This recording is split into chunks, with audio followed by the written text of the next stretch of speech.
Le Bitcoin vient de nous faire cette semaine un nouveau plus haut historique. On entre donc dans la dernière phase haussière, la plus explosive, mais aussi la plus piégeuse.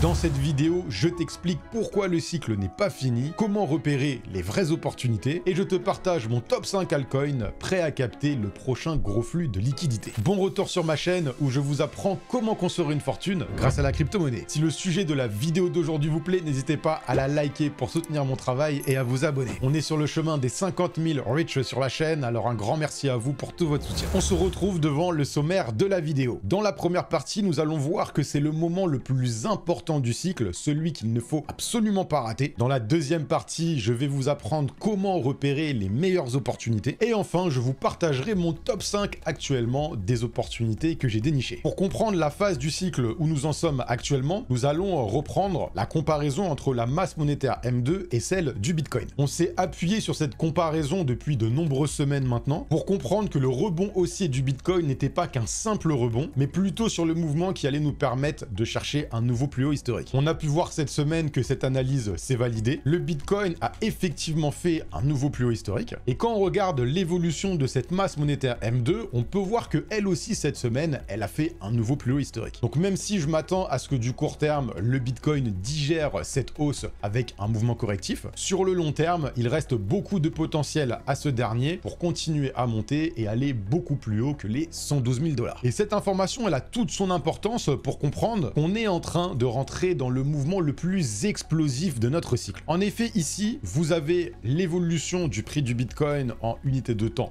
Un mois. Et en prenant de la hauteur sur l'évolution du prix du Bitcoin, vous allez voir qu'on en retire une information cruciale. Lorsqu'on s'intéresse aux deux précédents cycles qu'a connu le Bitcoin, ces derniers évoluent à un rythme différent, mais il existe quand même un pattern bien précis. Lorsque le Bitcoin casse son précédent plus haut historique, il a tendance à faire un mouvement de consolidation / correction avant de repartir sur un deuxième mouvement haussier qui l'emmène finalement sur le top final de son cycle. Quand on s'intéresse au précédent cycle, pareil, le Bitcoin fait le mouvement haussier qui lui permet de casser son dernier plus haut historique franchement. Nous avons ici une consolidation / correction de 30%. Et ensuite, nous avons le deuxième mouvement haussier qui nous permet d'atteindre un top majeur sur le Bitcoin. Même si par la suite, ce dernier a fait un plus haut qui est venu dévier sur son précédent plus haut et a fait un nouveau plus haut historique, il n'est pas allé beaucoup plus haut que ce sommet. Quand on s'intéresse à l'évolution du prix du Bitcoin sur notre cycle, il a réussi à casser franchement son précédent plus haut historique. Nous avons eu récemment le mouvement correctif de moins 32%, et là le Bitcoin est reparti sur son mouvement haussier, qui est le mouvement haussier, selon moi, qui va nous permettre d'aller chercher le sommet final de notre cycle. Et ce deuxième mouvement d'amplitude, après avoir cassé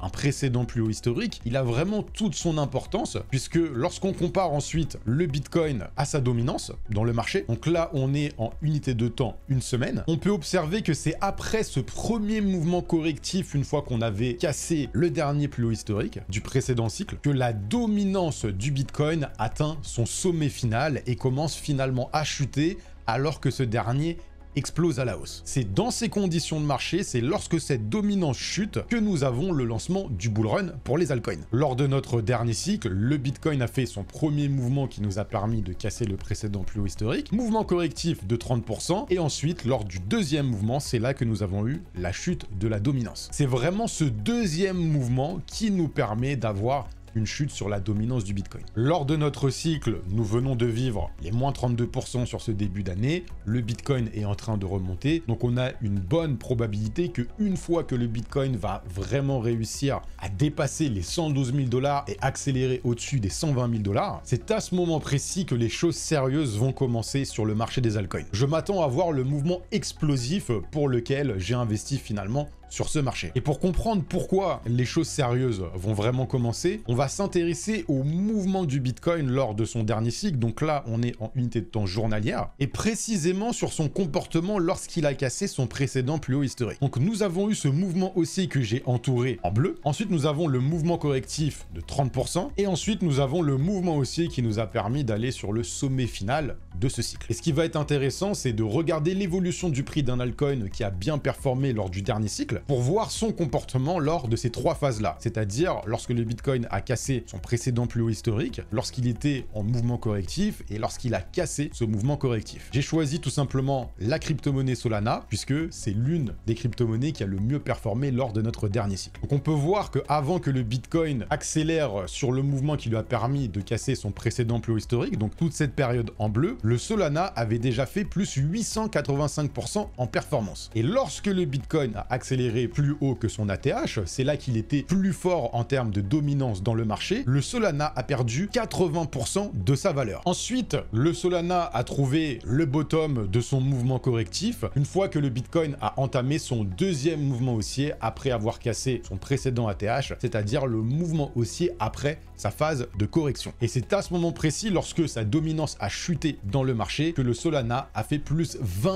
779%. Et même celles et ceux qui avaient investi au sommet avant cette correction de moins 80%, entre ce sommet-là et ce sommet-là, j'ai calculé, il y avait plus 4000%, c'est-à-dire 1 x 40. Et c'est pour cette raison que je suis resté optimiste sur ce marché des altcoins, parce que malgré qu'on ait connu un premier trimestre difficile sur ce marché des altcoins, avec beaucoup d'altcoins qui ont perdu moins 50, moins 60 et parfois même moins 90% de leur valeur, tant que la dominance du Bitcoin est aussi haute et que le Bitcoin n'a pas fait son deuxième mouvement haussier d'envergure après avoir cassé l'ATH du précédent cycle, le bull run pour les altcoins n'a finalement pas commencé. À l'image de ce qu'a connu le Solana lors du précédent cycle, ici il avait fait 1 x 8, donc on aurait pu penser qu'il était déjà en phase de bull run, mais ce n'est rien comparé au x 200 qu'il a fait entre le début d'année 2021 et la fin d'année 2021. Alors si vous avez encore des doutes concernant ce marché des altcoins lors de notre cycle, ici vous avez l'évolution du prix du Bitcoin en unité de temps hebdomadaire, et ici vous avez la relation entre la dominance du marché des altcoins et la dominance du Bitcoin dans le marché. Donc concrètement, lorsque ce graphique est en train de diminuer, ça veut tout simplement dire que les altcoins sont en train de galérer face au Bitcoin en termes de force, et lorsque ce graphique accélère à la hausse, ça veut tout simplement dire que les altcoins sont en train de prendre de grosses parts de marché au Bitcoin et sont tout simplement en bull run. Vous allez voir qu'on va arriver à une conclusion très simple. Les altcoins font toute leur performance lors des 10 derniers pourcents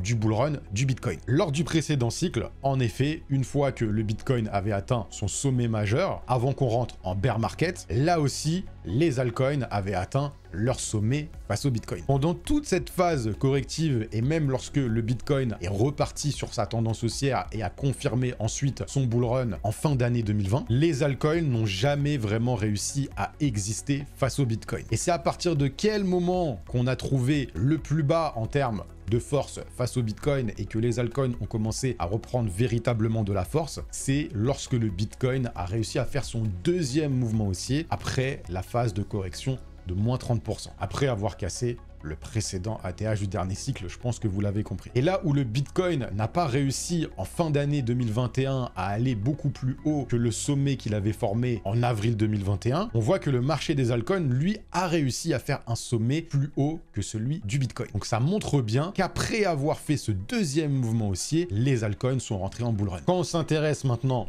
à notre cycle, le BTC a fait son plus haut historique. Là aussi, les altcoins n'ont pas existé face au Bitcoin pendant tout notre cycle. Et on peut donc s'attendre à ce que ces derniers commencent réellement à rentrer en bull run lorsque le Bitcoin va accélérer au-dessus des 112 000 $. Donc maintenant que vous avez une vision claire de la phase explosive qui nous attend sur ce marché des crypto-monnaies, comment vous allez pouvoir en profiter? Quelles sont les meilleures opportunités? Donc vous l'avez vu, le Solana avait fait x8 lors du précédent cycle. Il a pris moins 80% et derrière, il nous a fait un x200. Donc même si vous avez eu du mal à gérer cette première partie du cycle, celle qui va arriver, c'est les décisions que vous allez prendre maintenant qui va déterminer si vous allez pouvoir en profiter ou non. Je le rappelle que cette vidéo n'est pas à prendre comme un conseil en investissement. Je ne suis pas un conseiller financier. Je vous partage tout simplement mes recherches et mes analyses pour qu'elles vous servent à avoir une meilleure lecture de ce marché des crypto-monnaies. Donc pour comprendre le champ de nos opportunités, la première crypto-monnaie la plus évidente à analyser, c'est l'altcoin qui est le plus capitalisé dans ce marché, c'est-à-dire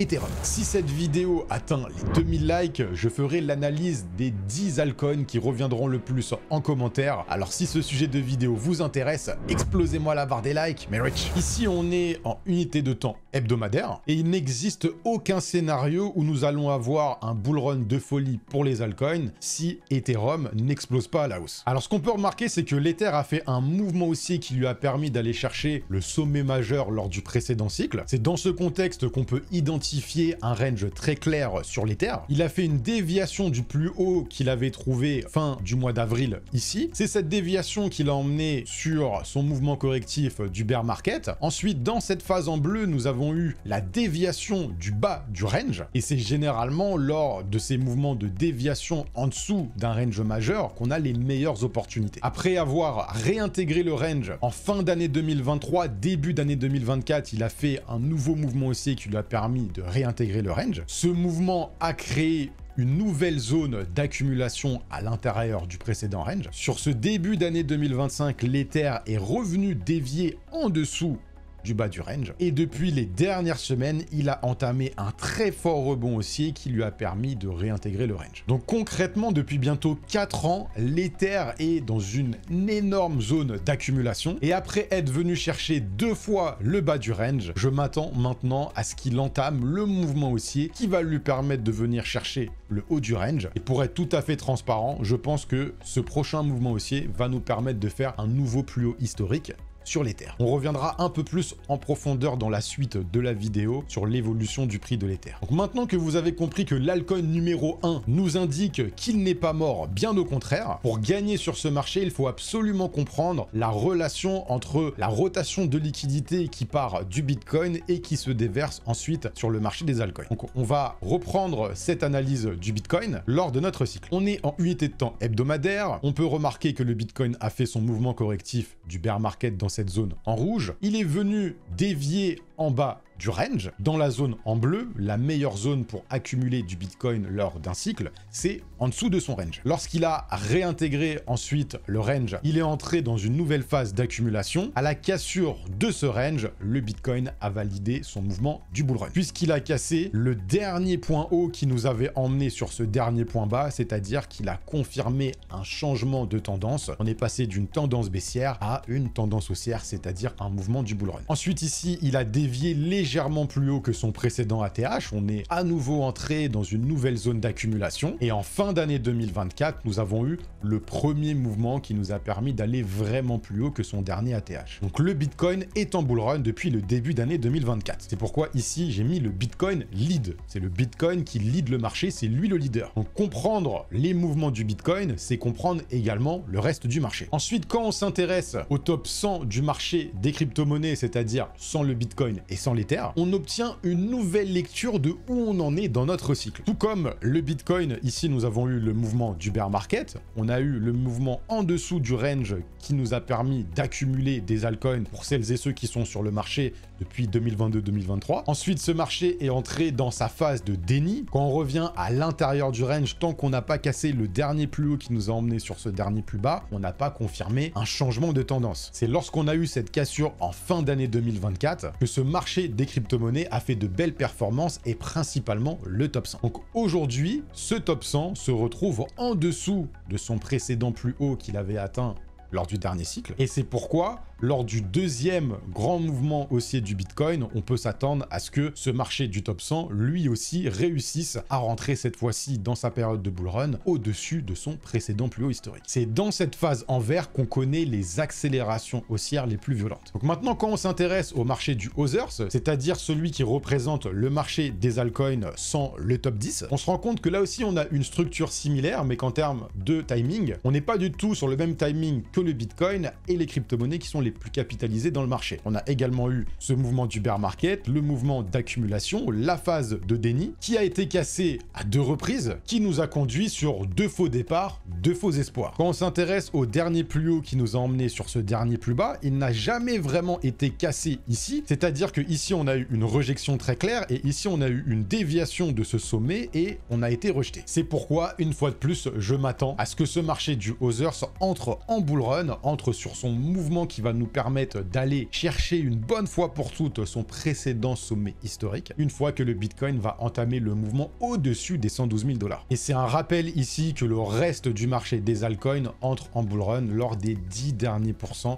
du cycle du Bitcoin. Maintenant que vous avez bien assimilé ces informations, je vais pouvoir vous montrer comment trouver les meilleures opportunités sur ce marché des altcoins. J'aimerais vous rappeler que le lien pour rejoindre mon canal Telegram est disponible en barre de description, c'est gratuit et je compte partager le support que j'utilise pour vous présenter tous mes graphiques sous format PDF sur mon canal Telegram. Alors si vous souhaitez récupérer le document, n'hésitez surtout pas à le rejoindre. Il faut comprendre qu'un token entre véritablement dans sa phase de bull run en 5 phases. La première phase, c'est la phase haussière, celle qui va nous permettre de trouver le haut du range. Ici, j'ai pris comme exemple la crypto-monnaie Injective et on est en unité de temps, une semaine. Lors du dernier cycle, elle a connu son mouvement du bull run qui lui a permis de trouver son sommet et également le haut du range. Ensuite, la deuxième phase, c'est la phase de bear market, c'est la création du bas du range. Donc ici, Injective a fait son premier fort mouvement baissier après avoir fait son sommet et nous avons trouvé le bas du range puisque nous avons eu le premier rebond sur ce niveau-là. Le premier rebond qui nous a permis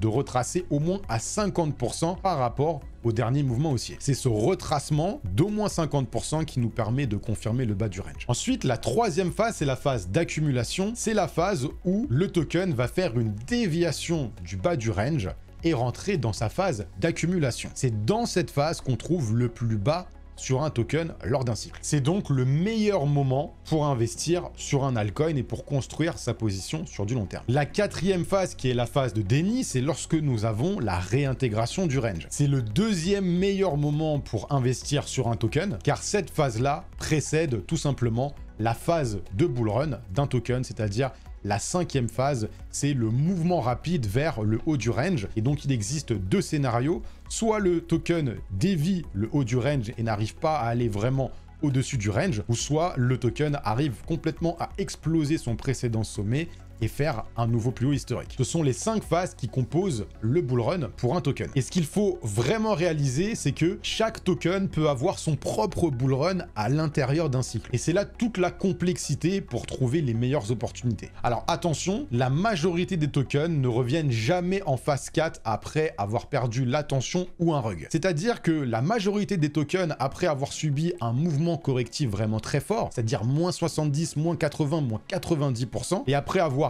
dévié le bas du range, il n'arrive jamais à revenir en phase 4, c'est-à-dire à réintégrer le range. Tout simplement parce que la concurrence sur ce marché des altcoins ne fait que s'intensifier. Vous le savez, lors de notre cycle, il n'y a jamais eu autant de tokens et c'est une véritable guerre d'attention entre tous les projets. C'est pourquoi, pour que ce setup fonctionne, cela dépend du niveau d'attention du token et comment il est positionné fondamentalement. Il faut sélectionner les tokens qui ont montré de la force récemment et qui sont positionnés dans les secteurs à forte rétention d'attention. C'est pour ça que sur ma chaîne, je vous ai partagé plusieurs fois qu'il était très important d'identifier quels sont les tokens qui sont très forts face au Bitcoin. Pourquoi? Parce que le Bitcoin est encore dans sa saisonnalité où il est le plus fort dans le marché. Donc si on arrive à identifier quels sont les tokens qui sont plus forts que lui dans ce moment-là, même si c'est sur du court terme, nous allons pouvoir filtrer les opportunités et nous positionner finalement sur les meilleures opportunités. Je vais vous donner un premier exemple avec le token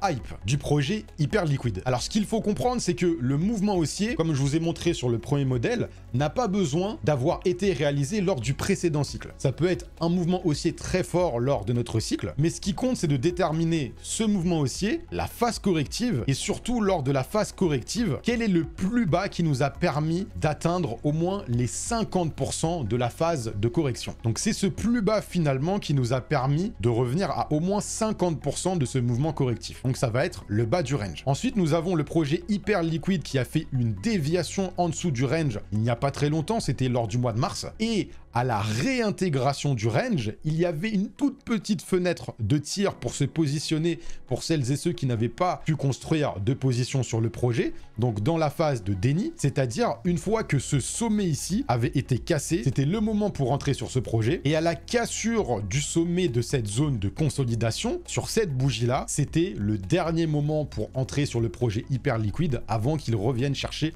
le haut du range. Et au moment où je suis en train de tourner cette vidéo, ce projet continue à accélérer, donc il est entré dans sa phase de bull run. On retrouve bien les 5 phases, le premier mouvement haussier d'envergure, le mouvement correctif, la déviation du range qui est le meilleur moment pour accumuler, la confirmation qu'il y a une bonne probabilité que le projet revienne chercher au moins son précédent plus haut historique, et à la cassure, il entame son mouvement d'accélération haussière pour aller chercher le haut du range. Donc ça, c'est le premier exemple. Je vais vous partager un deuxième exemple, donc c'est une variante de ce premier modèle. Ici, nous avons l'évolution du prix du Bitcoin en unité de temps 10 jours entre 2018 et 2020. Ici, nous avons le mouvement haussier d'envergure, on a un fort mouvement correctif. Ici, on a ensuite le Bitcoin qui dévie le bas du range. On rentre dans la zone d'accumulation. Ensuite, ce dernier réussit à réintégrer le range, donc on rentre dans la phase de déni. Mais dans cette phase de déni, le Bitcoin n'a pas réussi à lancer son bull run. Il a eu besoin de revenir une deuxième fois chercher la zone de déviation, donc le bas du range, avant finalement de valider une nouvelle phase de déni et rentrer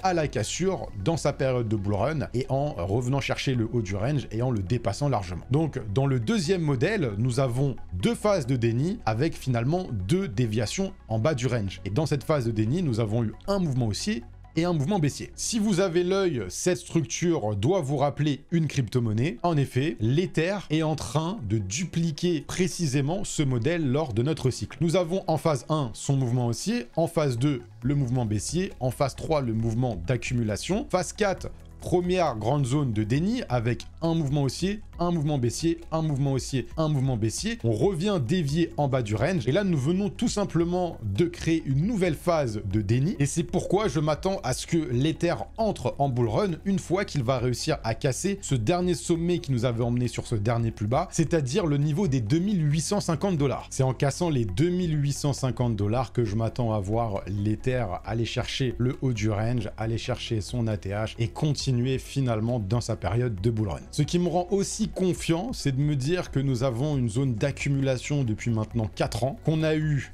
2 mouvements de déviation en dessous du range, 2 réintégrations. Donc une zone de 4 ans d'accumulation pour moi ne peut que délivrer un mouvement haussier qui va en surprendre plus d'un. Donc maintenant que vous avez découvert les 2 modèles et les 5 phases qui permettent à un token d'entrer en bull run, je vais vous présenter 5 opportunités. D'ailleurs, si vous n'avez toujours pas de plan bien défini pour le bull run de 2025, je vous invite à cliquer sur le premier lien en barre de description. Vous allez avoir l'opportunité d'échanger avec moi-même ou un membre de mon équipe où nous ferons le point sur votre situation, vos objectifs et les blocages que vous rencontrez. Vous allez également avoir l'opportunité de recevoir ma nouvelle masterclass mise à jour qui présente mes stratégies les plus avancées pour réussir ce bull run. Alors n'hésitez pas, ces sessions d'échange sont limitées. Premier arrivé, premier servi, le lien est en barre de description. La première, c'est celle du Bit&Sor. Donc ici, je ne vais pas rentrer sur une analyse des fondamentaux pour chaque token. Ce qui va m'intéresser, c'est plutôt de vous partager d'un point de vue technique pourquoi le graphique est en train de me montrer que c'est une opportunité. Je peux tout de même vous rappeler que Bit&Sor, en termes de capitalisation, c'est le token qui est le leader dans le secteur de l'intelligence artificielle. Et vous vous souvenez, pour que ce setup fonctionne, pour qu'il marche, il faut sélectionner les tokens qui ont le plus de probabilité d'avoir l'attention sur eux. L'intelligence artificielle, c'est vraiment le sujet du moment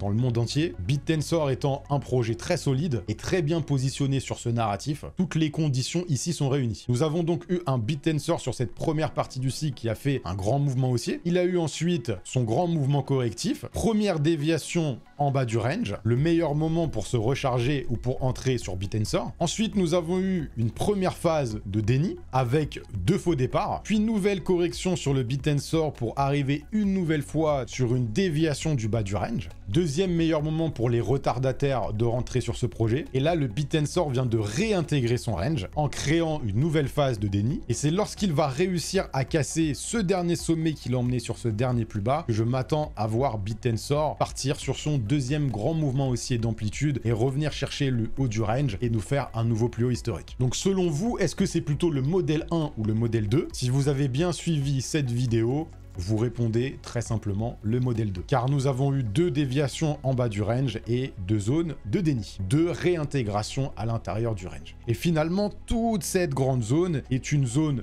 d'accumulation pour préparer, selon moi, le prochain bull run de Bit&Sor. Après avoir fait ce premier mouvement d'envergure où Bit&Sor est passé d'un peu moins de 50 $ à plus de 500 $ à son plus haut, il a même dépassé les 700 $.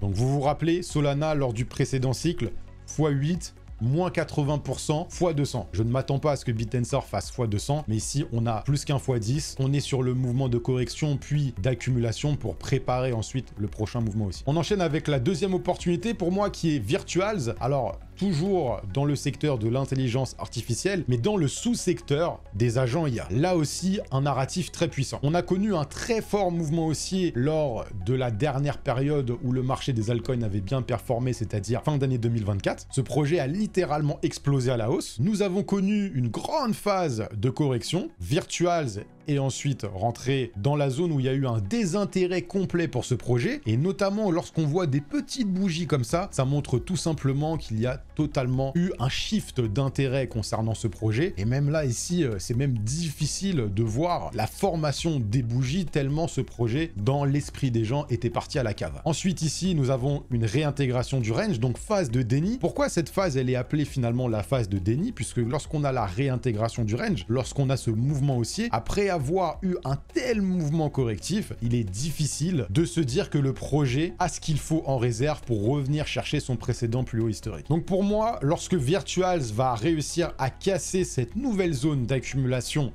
par le haut, puisqu'il existe encore une probabilité où on peut rentrer sur un deuxième modèle, c'est-à-dire venir chercher une nouvelle fois la zone de déviation avant de réintégrer. Mais pour moi, la confirmation que Virtuals va rentrer sur sa période de bull run, c'est notamment parce qu'on est sur un timing où le Bitcoin a une bonne probabilité d'entrer lui aussi sur sa deuxième grande accélération haussière. Donc Virtuals, une fois qu'il va réussir à casser ses plus hauts, je m'attends à ce qu'il accélère assez rapidement pour revenir chercher son précédent ATH et pourquoi pas le dépasser. On passe à la troisième opportunité qui est AAV. Alors AAV c'est une crypto-monnaie du précédent cycle, donc on peut voir ici qu'il y a eu un fort mouvement haussier, puis gros mouvement correctif, une énorme période d'accumulation et il a réintégré son range la deuxième partie de l'année 2024. Ici c'est le sommet qui nous a emmené sur le point bas de la zone d'accumulation et lorsque AAV avait réussi à le casser, on aurait pu penser que ça y est, AAV est parti pour son bull run. Pas du tout, nous sommes sur un deuxième modèle, faux départ, il est revenu chercher les 50% de son range. La correction nous a permis brièvement de revenir en dessous du range, donc une nouvelle fois dans la zone de déviation. Et depuis le rebond haussier du Bitcoin, AAV est revenu à l'intérieur du range. Et donc lorsqu'il va réussir à casser ce plus haut qui nous a emmené sur ce plus bas, je pense que vous commencez à comprendre, je m'attends à ce que AAV lance son bull run et revienne chercher au moins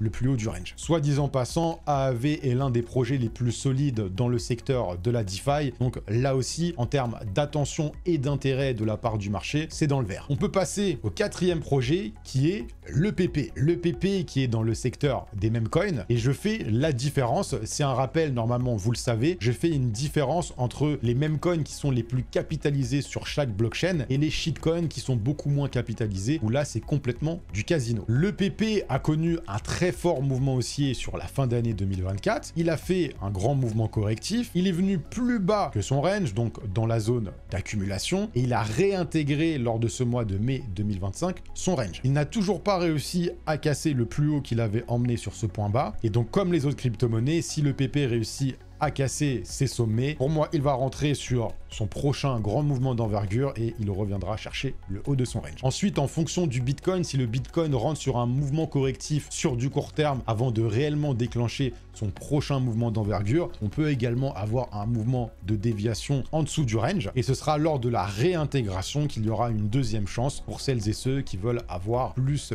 d'exposition sur ce projet. Je rappelle que l'EPP est un proxy de la crypto-monnaie Ether, c'est-à-dire que si l'Ether fait x2, l'EPP lui fera largement plus. Donc si vous êtes haussier sur l'Ether, mais que vous trouvez que l'Ether est déjà beaucoup trop capitalisé et qu'il n'a pas forcément un gros potentiel haussier, mais que vous pensez que l'Ether va tout de même monter, l'EPP est le meilleur proxy de l'Ether en termes de risque-récompense. Donc libre choix à vous de voir si ce token peut vous intéresser. Et enfin, la dernière opportunité que j'aimerais vous présenter, c'est le projet NIR, qui est également dans le secteur de l'intelligence artificielle, qui n'a pas encore réussi à réintégrer son range. En effet, nous avons connu un énorme mouvement haussier sur la fin 2021 lors du dernier cycle, mouvement correctif, une longue période d'accumulation lors du bear market, réintégration ici du range, donc première phase de déni. C'était un faux départ car ici il y a eu cassure de ce sommet. Puis ensuite on est rentré dans une phase d'accumulation qui nous a emmené sur cette déviation. Et donc le meilleur moment pour entrer sur NIR, c'est d'attendre la confirmation selon moi de la réintégration de son range et donc la création d'une nouvelle phase de déni. Donc ici on est en unité de temps hebdomadaire et donc à la prochaine bougie qui vient clôturer au-dessus de ce sommet, ce sera le meilleur moment pour entrer sur NIR avec un objectif d'aller chercher